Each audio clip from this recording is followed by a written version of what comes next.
好，来继续来看桃园市的副市长王明居的至亲被诈骗千外万，这个案情有上新的发展。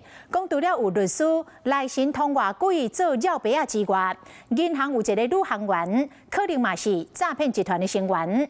当时被害人到银行，并无抽号码牌，是直接由迄个女行员来服务。那做一届，互领走750万，女行员嘛无照规定来关怀，颠倒是快速来放行，互被害人赶紧把钱领咧走。警方怀疑无单纯，把这个女行员移送，问过口径了后，以8万块来交保。银行都开门尔，调查局人员就上门去搜索，桃园副市长王明居的亲情被诈骗有新的进展。台湾今天有没收到什么东西？前监视外头这个小姐表情真不自然，伊是这间银行的行员，敢若是来信通话贵甲诈骗集团勾结。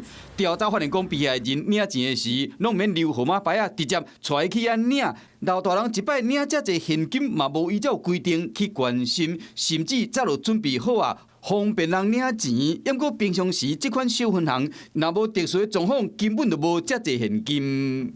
不是我家里的人了，是我的亲戚啦。但是因为这个案情我也不是很清楚了，反正这个亲戚的子女都成年了，他们在自己处理啊。所以我经过了解，被害人头一天领现金750万，第二天领现金200万，加转550万，总金额1500万。抑过行员拢是加速放款，和警方怀疑无单纯。有构成诈骗集团吗？因为银行就捌发生行员勾结诈骗集团，即摆牵涉这个案件的女行员虽然无承认，不过又被依照诈欺罪嫌8万块交保。当时银行伫网站有打出小心被诈骗的消息，提醒乡亲。若是这个行员敢若有牵涉其中，是表示讲已经进入司法程序，会全力配合检警的调查。